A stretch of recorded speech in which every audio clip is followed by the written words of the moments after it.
clubs are always looking to loan players from Premier League teams because they've got some good young talent. And then what happens is the cost, they get caught with the cost of the player. So as you know, if you're associated with a Manchester United, Chelsea, Arsenal, Liverpool, Man City, your youngsters will be earning a lot more money than players who are playing in Leagues 1 and 2, just because they're a prospect at a big club, a Premier League club. So when they drop down and go on loan, the clubs really can't afford their wages.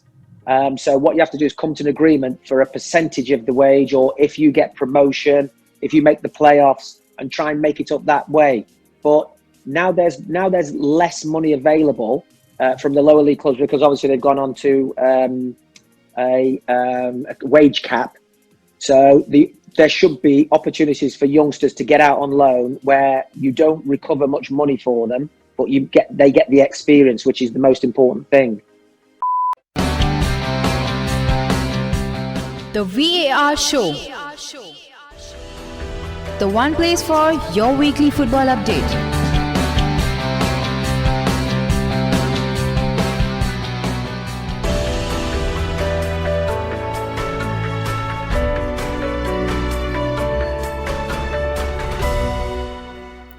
Hola, very warm welcome to the VAR Show, the show which talks about all the various major football leagues in detail. Today we are going to continue the theme of interviews, and we have former Crystal Palace striker Mr. Mark Bright with us. So without wasting much time, I would like to first thank Mark for coming on the show. Thank you and welcome to the show. And I would like to begin by asking you, how are you and what are you doing these days? Hi, good afternoon. I'm well amongst the pandemic and COVID, etc. And at this moment in time, my job at Crystal Palace Football Club is the loans manager. So I'm trying to get some of the under 23 players out on loan. So it's just messages, emails, texts, WhatsApps, all these things, phone calls to different clubs in Scotland, in Wales, in England, and trying our best to get the youngsters some experience on loan. So it's a busy time for us. Obviously, the football club as well, Crystal Palace. We're trying to sign some players before the start of the new season. So it's very busy at the moment. Of course, and I wanted to ask you, since you touched on a topic about transfers and everything right here, right? How has your working changed because of the pandemic? How much has it affected you, personally? Like maybe going through a deal which would have happened maybe in a jiffy, but it's not. It's taking much more longer now. Yeah, people have not been for 4 months or so. People haven't been in a hurry to loan players. There was no games taking place, so only the top teams playing in the playoffs and the Premier League kicking back in. So people were quite relaxed about it. I had several calls from recruitment people, coaches, just inquiring about the younger players. Who have you got coming up for loan, Mark? How old are they? What kind of money do they earn? How physical are they?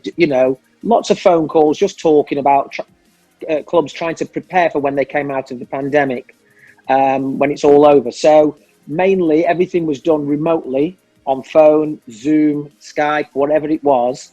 And that's how we got around things. So everybody was working from home, and everybody, once you've got Wi-Fi, you've got everything. You can text, you can message, WhatsApp, everything. So as we know, the world's changing. You don't need to sit in an office with all your colleagues to do your job. You can do everything remotely. And mainly my job is communication, speaking to managers, speaking to coaches, speaking to head of recruitments. And so that can be done from anywhere, the car, house, walking, anywhere.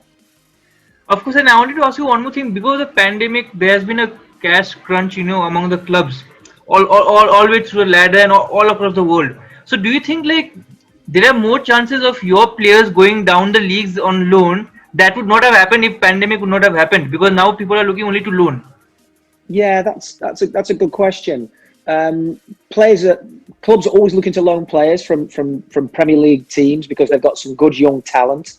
And then what happens is the cost, they get caught with the cost of the player. So as you know, if you're associated with a Manchester United, Chelsea, Arsenal, Liverpool, Man City, your youngsters will be earning a lot more money than players who are playing in Leagues 1 and 2, just because they're a prospect at a big club, a Premier League club. So when they drop down and go on loan, the clubs really can't afford their wages. So what you have to do is come to an agreement for a percentage of the wage, or if you get promotion, if you make the playoffs, and try and make it up that way. But now there's less money available from the lower league clubs, because obviously they've gone on to a wage cap. So there should be opportunities for youngsters to get out on loan where you don't recover much money for them, but they get the experience, which is the most important thing. Of course, and I'll get away from that and get to your career as a whole, to your playing career. And I wanted to, I read some of your interviews, and you said you had a relatively tough childhood being in foster. And also I read in one of your interviews that how there was racism in school till they realized that you were good at football, then there was no racism. To your days of being, top professional footballer at many clubs in England, how do you see your time as a player? My time as a player, I had a great time. I enjoyed it. 14, 15 years playing professionally. I started off as an amateur, playing in non-league for a team called Leek Town. Then I got recruited back to Port Vale, where I got released from. I had 1 season at Port Vale, then moved to Leicester City. I had 2.5 seasons at Leicester, moved to Crystal Palace. 6 seasons, moved to Sheffield Wednesday. 4 seasons, moved to a Swiss club called Sion. That didn't work. Came back and had 2 seasons with Charlton Athletic. So I had some great times, played in 2 FA Cup finals, 1 League Cup final, got promoted to the Premier League twice, once with Crystal Palace, once with Charlton. Played at Wembley in the playoff final, which is an amazing feeling. So I'd like to think that my career was good.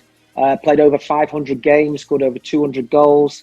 Like you say, never won anything. Got one promotion into the Premier League, which is obviously a really tough achievement, and one which I'm really proud of. But the FA Cup, managed to lose both of those finals, and the League Cup, we lost that as well, Sheffield Wednesday versus Arsenal. So played in the top leagues, played against the top players, had a great time. And obviously, like you mentioned, I have a book out, and in the book it talks about my childhood.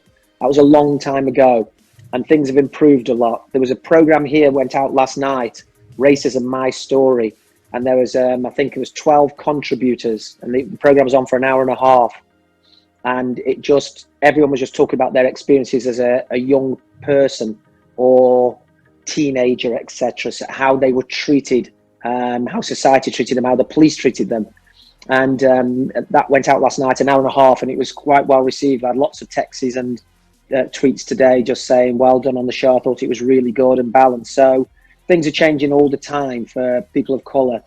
And hopefully with the George Floyd incident, it will go a long way to changing things, not just in America, not just in England and Europe, but around the world, how ethnic people are treated. Of course, and in your childhood, I was reading again, how you always had a clear mind of that you would be a footballer. But did you have a fear or something in your mind that what if I don't become a footballer? Then what do I do? Yeah, in the book I tell a story about Mr. Arkle. Mr. Arkle was one of the teachers at my school, and he said just before the end of class, before we left to go home, he said, last few minutes, I'm going to go around the room and what are you going to do when you leave school? What are you going to do when you leave school? Right, yes sir, stand up. What are you going to do when you leave school? I'm going to be a footballer, sir. Everyone laughed, and he goes, right, stop it. What are you going to do when you leave school? I said, sir, I'm going to be a footballer. He said, right, stay behind after class. So when everybody had gone, he said, right, stop joking around. What are you going to do? And I said, sir, I'm going to be a footballer. He said, what if you're not? I said, I will be. He said, what's plan B? And I said, plan B, sir. There's no plan B. And he said, Mark, I'm really worried about you because you're so headstrong, and the way that you are, if you're not successful at being a footballer, I worry for you, how you'll be. And I said, sir, I'll be fine.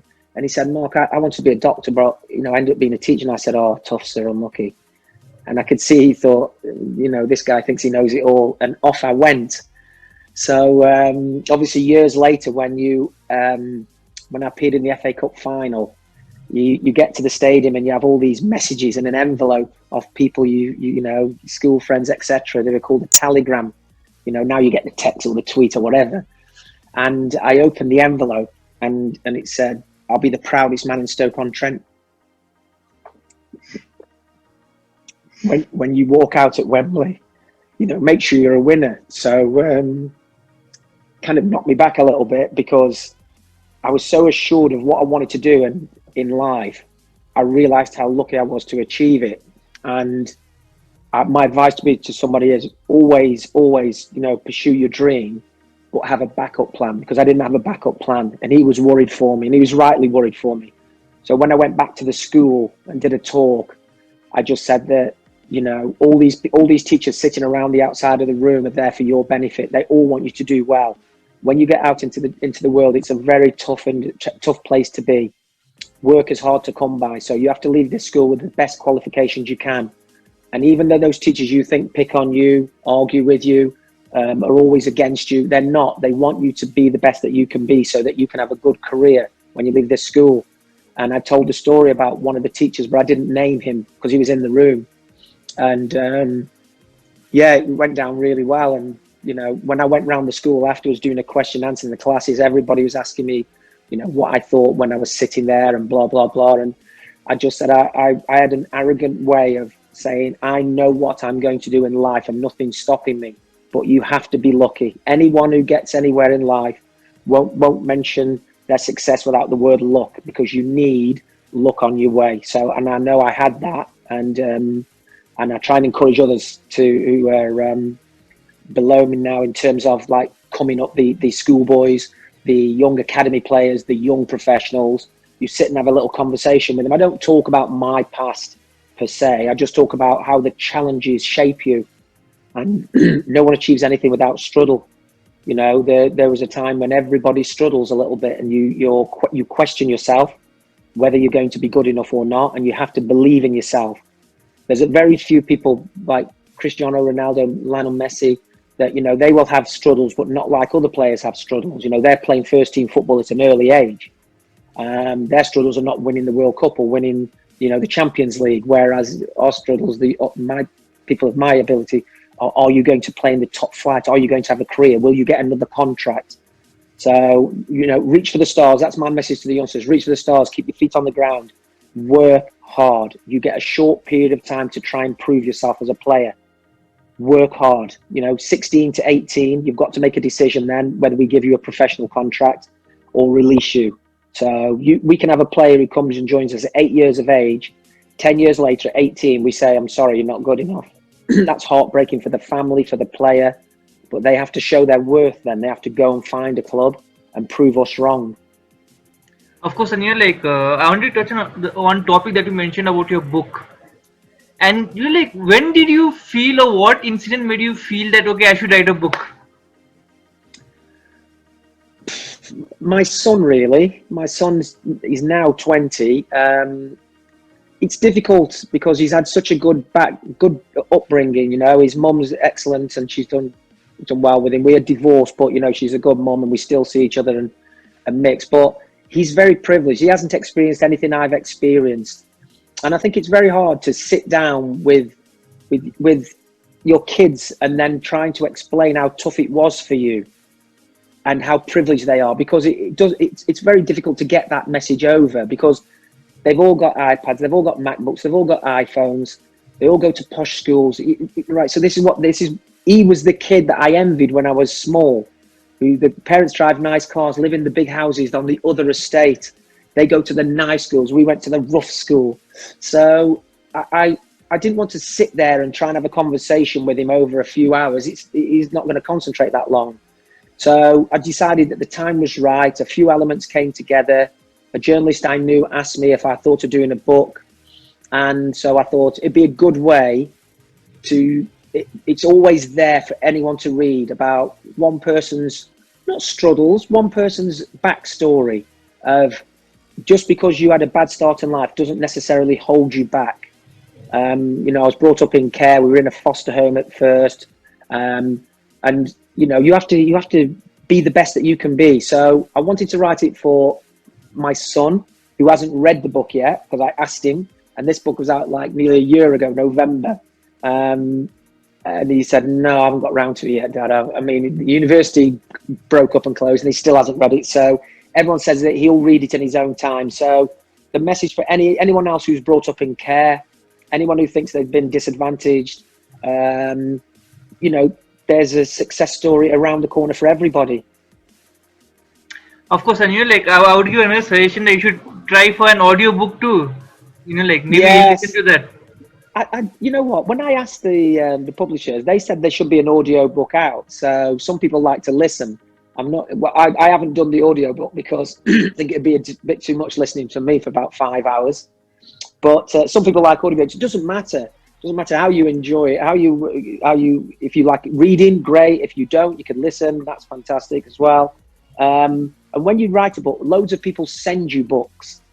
They send you one. Like I've got Andre Agassi's book over there. Tyson Fury, Paul Lake, who's a former professional footballer, Alistair Campbell, he's written one. People just send you books all the time to read. So you end up, you know, with all these books to read and you don't have time to read them. And so I can relate that to my son who said, I haven't read your book yet, Dad. But no, it was very cathartic writing the book. You have to dig into the past, which is not always easy. And you go, being in care, I had all my files, they were this thick from the social services. So everything's written down. And so you can go back and read the notes when you were 5, 6, 7, 8. And on the PE teacher from the school, the primary school, so we'd be sort of under 11. I think he wrote something like a budding athlete, if I've ever seen one. And I mean, that's, to me, that's incredible to write that about a 7, 8, 9-year-old person. You know, he must have seen something very different because, you know, at school, there was nothing I couldn't do. Cricket, football, rugby, basketball, athletics, long jump, high jump, javelin. There's just, you know, if that's the way you are inclined, the teacher said, Bright, go and do the 200 meters because somebody's dropped out. Go and do this, go and throw the shot, go and throw the javelin. You just did everything. So, yeah, I mean, childhood was tough, but I enjoyed it and it shaped me. People talk about, you know, how the racism early in your life, you know, what it did to you. It shapes you as a person. It makes you discover and how to not cause controversy and how to not cause trouble and how to not draw attention to yourself. Because people used to just dislike you because you're a different colour. You have to try and think about what it'd be like for you to go and plonk yourself on an island where everybody's white and there's like 3,000 people and you're the only black person or the person of colour. And that's virtually how it was for us on this estate we lived. We got sent out there to live in a foster home and we just got chased home from school and sticks and stones thrown at us, and you don't understand it because you're young and you're scared. So anyway, bigger and brighter things have happened since then. Of course, and you know, like I wanted to ask you, you made a very good point, like, you know, like where you would not want to draw attention to yourself, you know, in terms of racism, and you would like, do you think like that there's a distinct, you know, like difference between the generation that you were part of and the new generation where they are not much tolerant, and rightly so, maybe compared to your generation where you would want to avoid it and not make it into much limelight? Is it something like that? Yeah, I can understand that. The younger people are not tolerant. They're not prepared to sit and be treated like their parents were treated or their grandparents were treated when they came across here on the Windrush generation from the Caribbean, where, you know, no blacks, no dogs, no Irish was a very commonplace sign outside of properties that were for rent. And they're younger and they just don't believe that they've been treated right or their parents and grandparents have been treated right, and they want change. And they're prepared to stand up and say it now.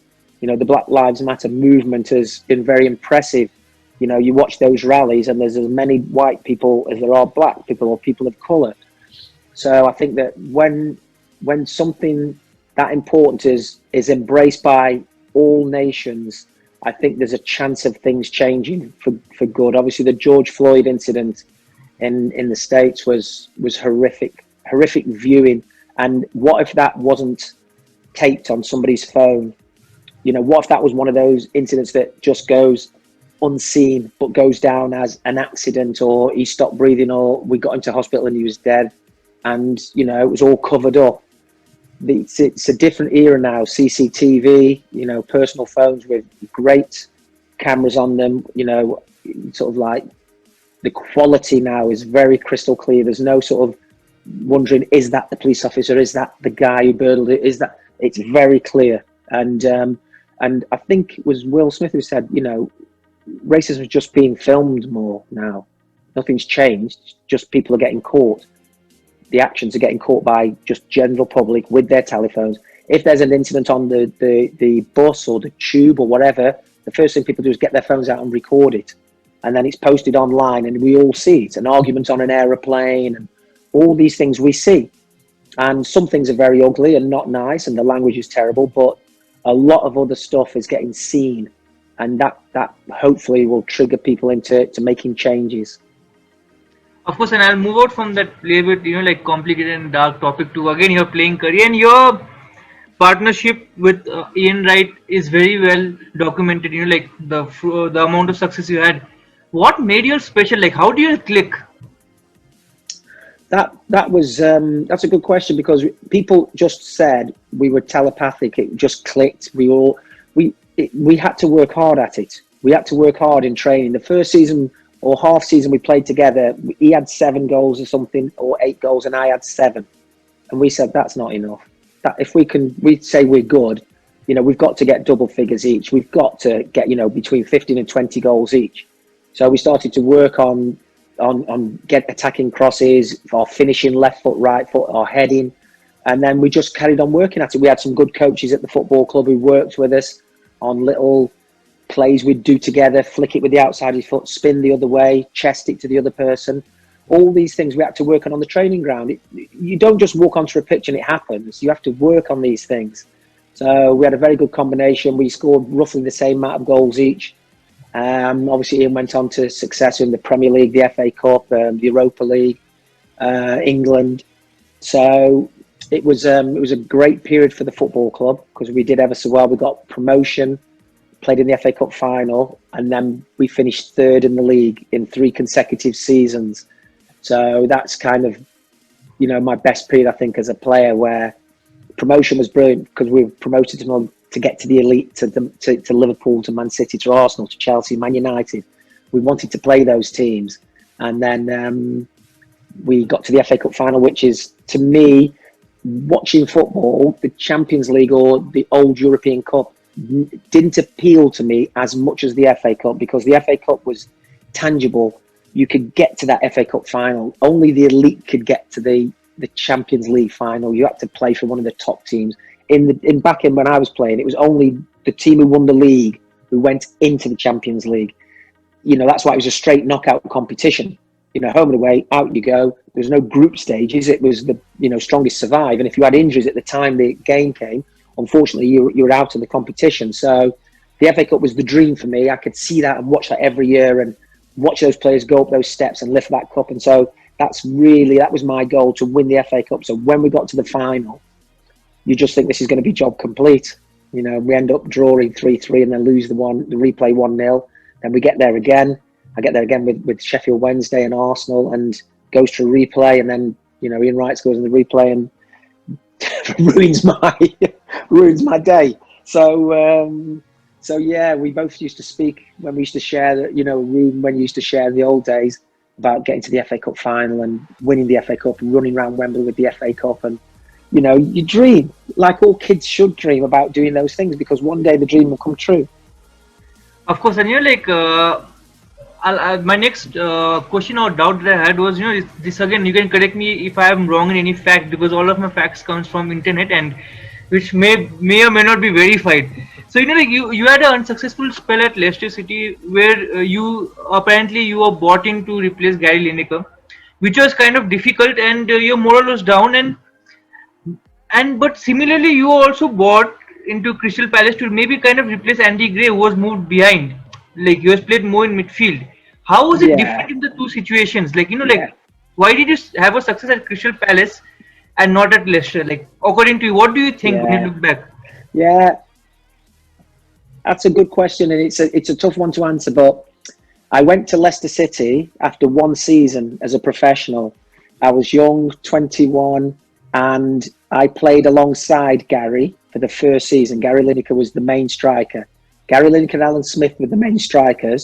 So for one season, we all played together. I'd be on the bench, then I'd start on the wing, and then Alan Smith would be with Gary. But Gary always played because Gary was the star. At the end of that season, I think Gary Lineker went to Everton. He got transferred to Everton for 800,000, and the manager said, "Right, this is your chance." And I now played up front with Alan Smith. And the first game of the season was Leicester v Everton. And Gary came back to Leicester with his new team, and it was all built up in the, in the press and everything. And we ended up winning, and I scored 2 goals. And at the end of the game, when we shook hands, I just said, 2 goals ahead of you already. And he said, "We'll speak at the end of the season." At the end of the season, he had 40. I had 6. So and then it was then a struggle for me. The crowd got onto me. Some of the abuse was racist abuse. I tried and tried and tried. It didn't work for me. There was a coach there called Dave Richardson, and he used to help me and take me for extra sessions in the afternoon and try and get my confidence back and get scoring goals. And he said to me, "Hard work doesn't go unrewarded, Mark. You will get rewarded if you keep working hard." And I couldn't understand. The harder I tried, the worse it was. And then a break came when I went to Crystal Palace, and I went to watch the team play at Nottingham Forest, because it's just not far from Leicester. And Andy Gray played up front with Ian Wright. And I remember the manager phoning me and speaking to me. He said, "Did you come and watch?" I said, "Yeah." He said, "What did you think?" I said, "Where am I going to play?" And he said, "You're going to play up front." I said, "But I thought Andy Gray and Ian Wright played well." He said, "Yeah, Andy doesn't know it yet, but he's going to go back into midfield. He's a good passer. He's got a good engine. He's a strong and physical guy. I think he can make a living in midfield." So I was a bit unsure, because I thought, what if I get there and Andy says, "No, I'm not playing in midfield. He wants to play up front," and then I'll be left out the team.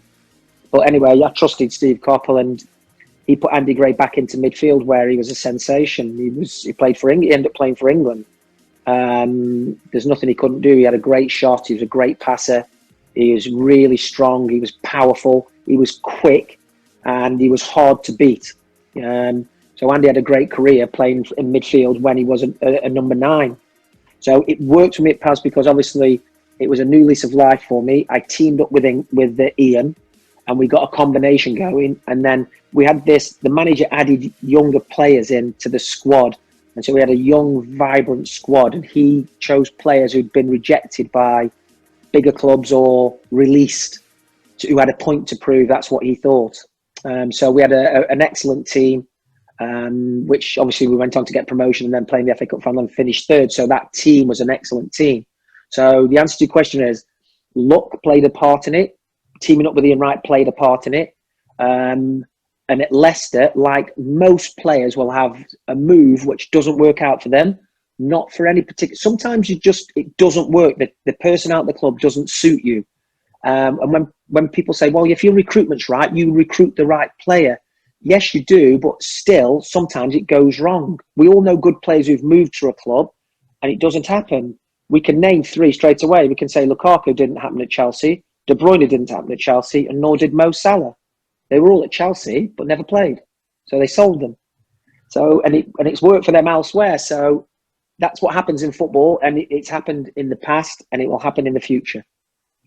Of course, and like staying in same theme, since you have scored so much goals, do you have one particular goal that you enjoyed the most during the game? And also you look back sometimes, maybe go to YouTube and search for that?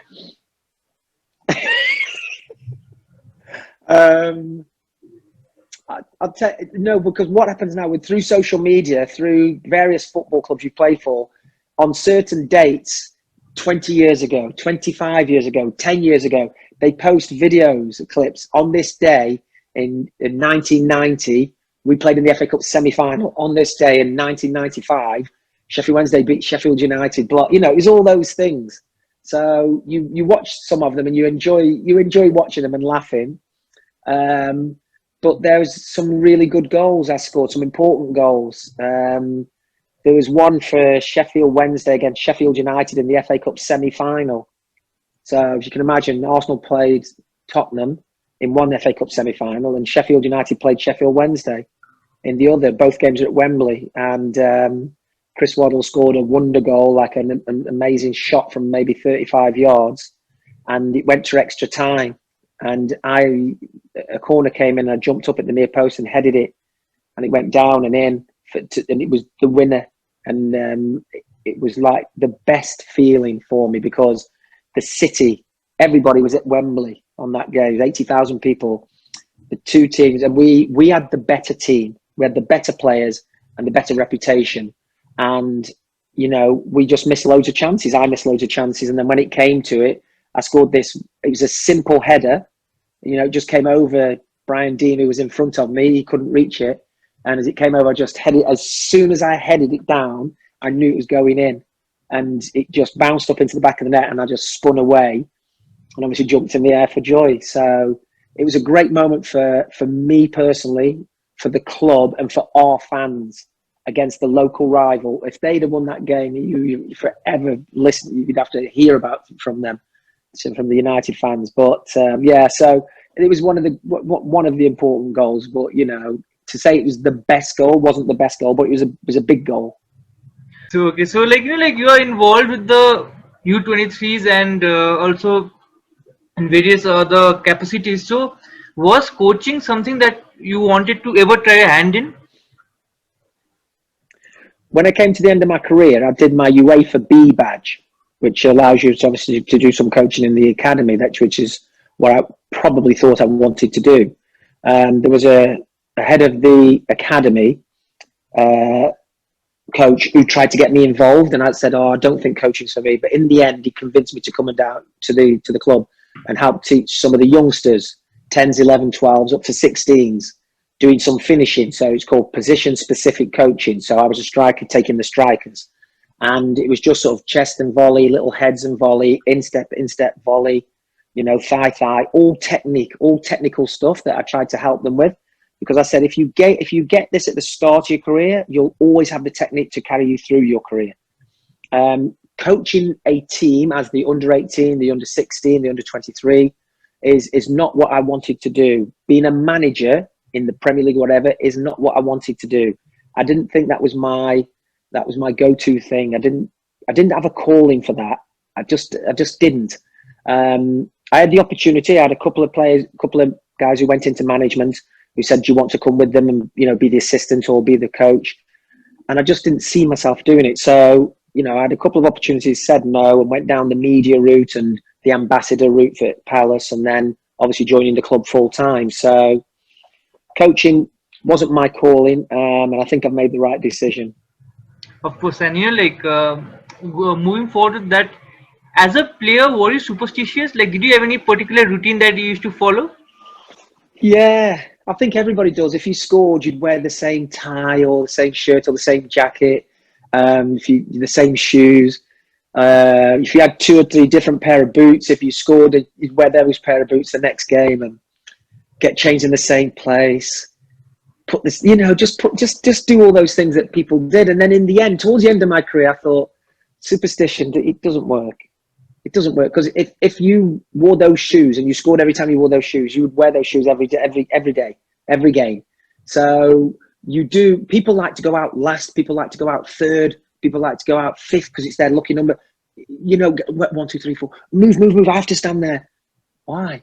I need that number on my shirt. It doesn't really matter in the end. It doesn't matter. If it makes you feel good, then do something superstitious. You know, the goalkeeper had to touch all the door frames, put his gloves on when he's outside the room. Somebody like putting their shirt on when they're in the tunnel. I mean, it used to drive me mad, superstition. So at the start of your career, I think you have a few, and then to the middle or towards the end, you definitely don't.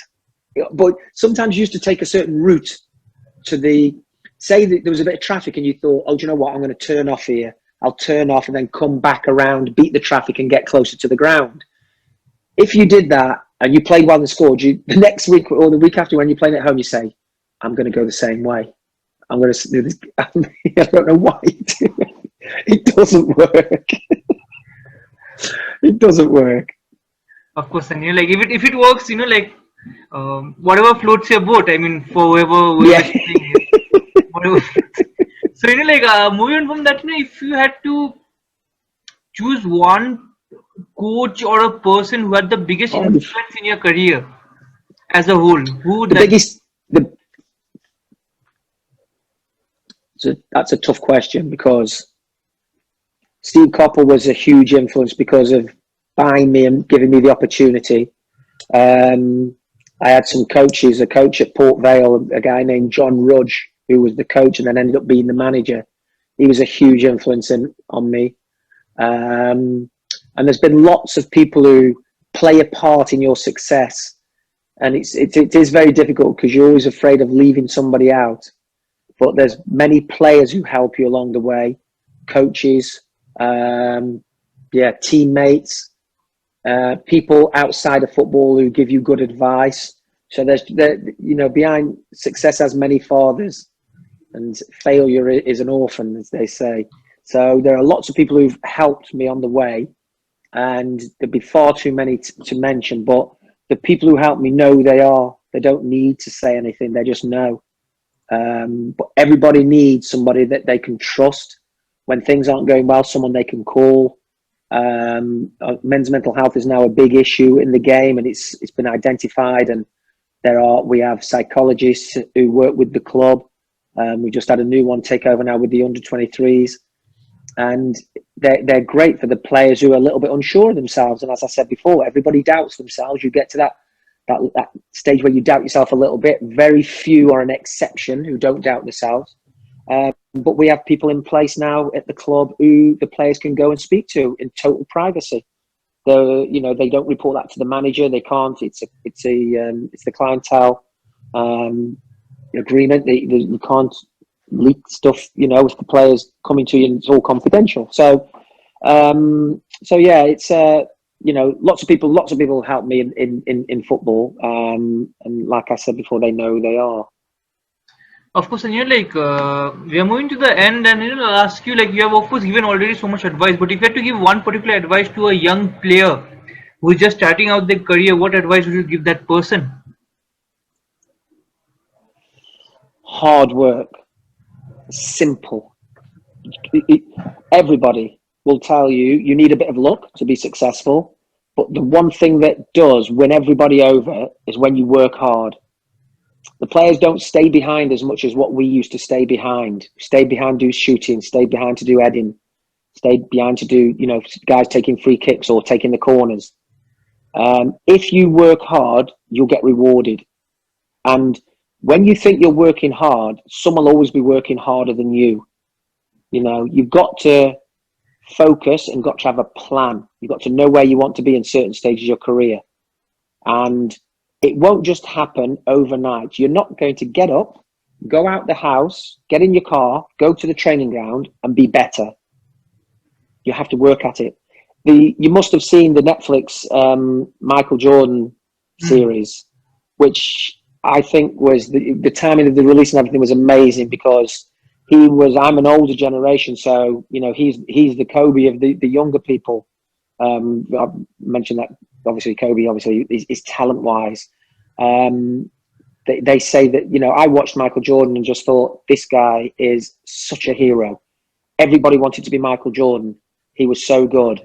But then to sit years later, 30 years later, whatever, and watch him talk about how demanding he was of himself and how demanding he was of those around him, and how driven he was to win that title, that first one, and how driven he was to repeat it, and driven again to repeat it.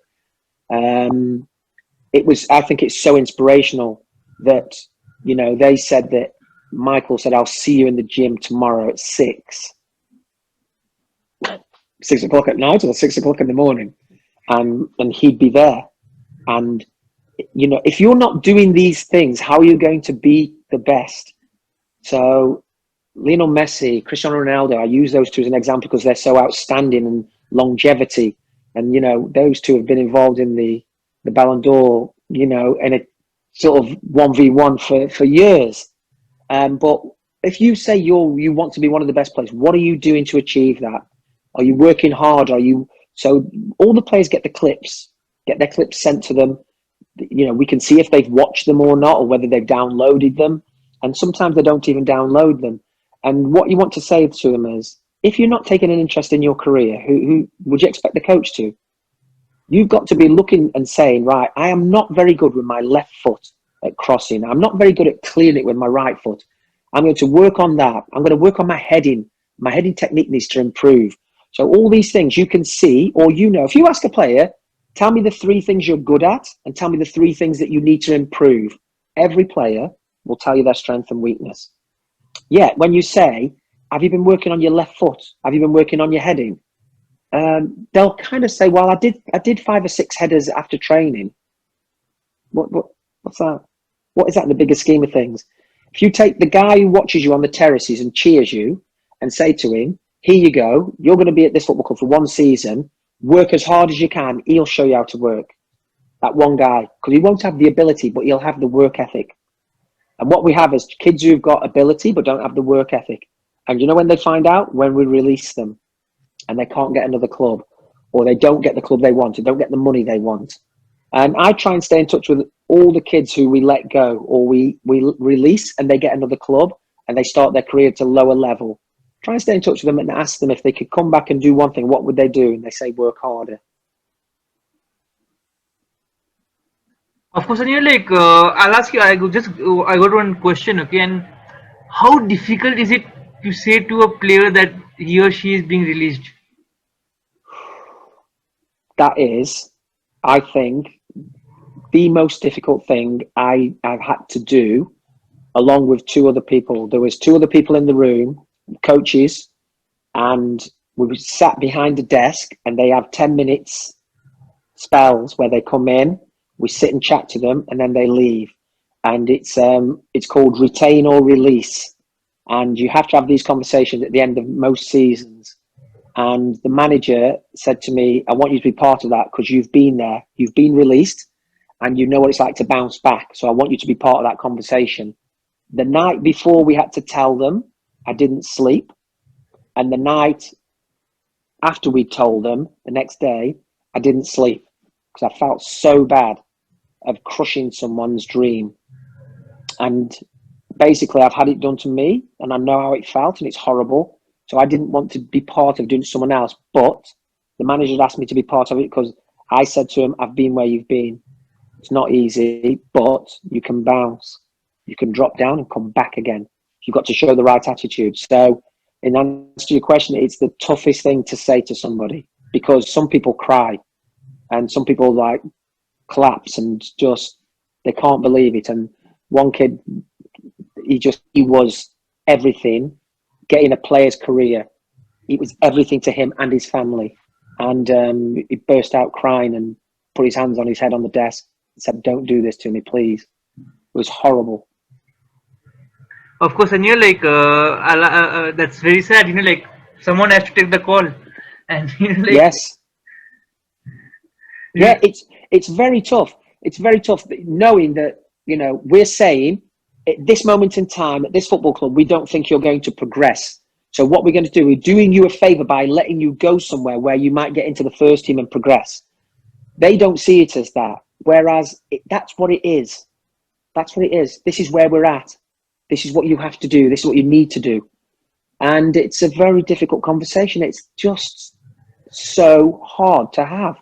But they need to understand it. It happens at every club, every season. Every football club has to have that conversation. But to be fair to them, it's quite difficult to digest it. First of all, they're young and, to get released, yes. It's rejection on the face.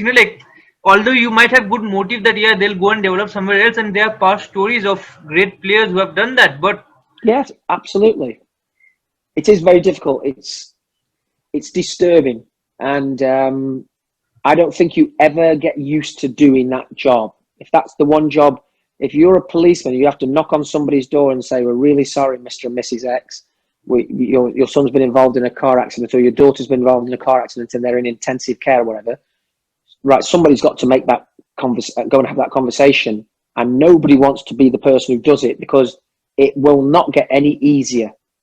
It's still an awkward, difficult conversation to have, and it's same as telling somebody, as far as we're concerned, your dreams of being a professional footballer are not going to happen at this football club.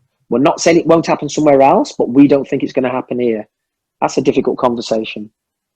Of course, and I'll ask you my last question. And like, if you had to choose, like you mentioned the two names already, one of these two, whom would you choose, Ronaldo or Messi? People always say this, I mean, I'll be honest, right? I respect both players immensely for what they've given the game, what they continue to give the game. But if you're talking about natural ability, somebody who's at one with the ball, who it's so natural, their movement and that, I'd have to say Messi. He's a little bit more humble, which is more my style. But I don't care about, the game's about entertainment and flair. So if Cristiano Ronaldo wants to do a special celebration or whatever it is, fantastic, great. He scored great headers, great overhead kicks, great shots, tap-ins. He's done everything, and Messi's done the same. There is very little to choose between the two players, but if you're asking me which one I think I like to watch more, I'd say Messi. Of course, so that was my last question. And before we wrap up, I'll just ask you another small question. So I play FIFA, and like, do you have any other young player that is coming through Crystal Palace whom I can buy in that? Get Eze. Okay. Get Eze from QPR, who's just joined us. Right, he'll have assists and goals. He might be cheap as well before everyone's seen him. So he will have assists and goals, and Jordan Ayew as well. He usually pops up with goals and assists. But he'll be expensive. Jordan. Eze might be cheap. You might get Eze, I don't know, for about 5 million or 4, maybe, because he's just joined us. But they're not stupid. They know what the value, the player, what he can do. But last year he had 14 goals and 7 assists for QPR. So for us this year, we're hoping that if he does half of those, we'll be made up. Of course, and like, on that note, Mark, thank you so much for talking to me, and I wish you all the best for your endeavors, whatever you're doing. And I hope you finally don't have to say anyone that you are being removed from the academy or the club, and hope we can talk again soon. Take care, stay safe, bye. My pleasure. Thank you very much. Bye, everybody.